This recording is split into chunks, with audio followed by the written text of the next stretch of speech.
Let's take a look at using Zoom in your classroom. Today we're going to take a tour of what you can do as the host inside of a Zoom session. So across the bottom you're going to see some different options here as the host as a participant might see. Some buttons are the same, you just have more rights when you're the host of the meeting. The first one we're going to look at is the Participants tab. Under Participants, you're going to see everybody who's in your meeting right now. Now in this Participants section, you'll see you have some really nice features here, especially when it comes to this More section. Now with me just having one person in this room right now, I'm not going to have that option. But what you'll see is when you click on all the participants, you're going to see things like Rename. I like to use Rename in scenarios where I want to put a group number. Maybe I have reading groups or some discussion groups that are happening. I'm going to rename. I might even ask my user to rename themselves in that case. I also can make somebody a co-host. If I have a para or another teacher who's co-teaching the class with me, I can make them a co-host and have them help me with some of these Zoom settings along the way. When your students are connected, you also have the ability to go in and mute their microphone. Maybe they're trying to take a phone call when they're in your session, or little brothers in the background making noise. You can mute their microphone, or you can unmute their microphone. The other thing you can do is if they've turned their video off, you can request that they turn their video back on. We want to see our students, we want to be able to connect. Keeping your video on is a key thing as well. You want to make sure that when you're connecting with your students, you want to keep your video on because they want to see you. The whole point in doing a video communication synchronous is seeing and interacting with your students.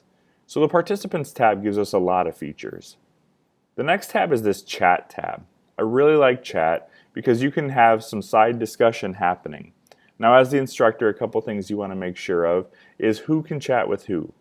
By default, Zoom is set up that everyone can chat both publicly in this big chat room or privately to each other. Now as the host of a meeting, I oftentimes don't want my students having side conversations, just like I wouldn't want their small groups at their table talking when I'm trying to instruct. So I'm going to probably have mine set on everyone publicly can chat.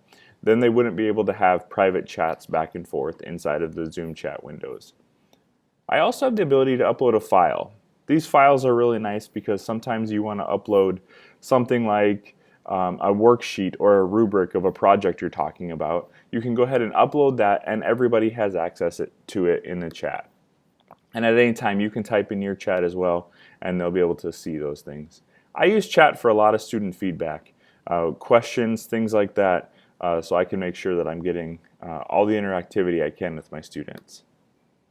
I have the ability to record my sessions by clicking the record button. I'd highly recommend recording them and saving them to your computer and then uploading them to Google Drive or to YouTube if you're going to do that option. Now the last piece I want to talk about today is breakout rooms.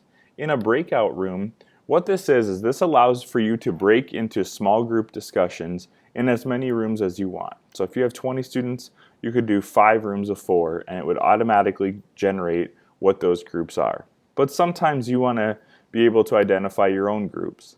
To do that, you can click on manually and it's going to say how many rooms you want, and then it's going to let you see that list of every participant and you can put them into a room. Some helpful hints. If you have some students that you know might need some more teacher guidance, maybe you can get a co-teacher or a para or somebody else to be in that group where you might be joining another group.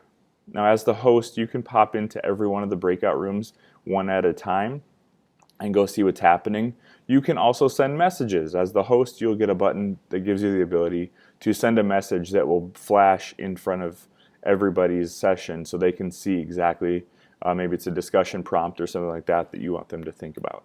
So breakout rooms can be helpful, but it's also, from the classroom management side, you want to make sure that you have either trustworthy students in that group, depending on if you're in a secondary setting, or that you have students who are being guided by some other adult or other teacher that can be in that room. I know I've seen scenarios where elementary classroom is connecting and they've also had the PE teacher joining in their session for that day. Well, the PE teacher can help lead a small group in that scenario as well. So we have a lot of features in Zoom that can really help us and help guide our instruction and make it interactive.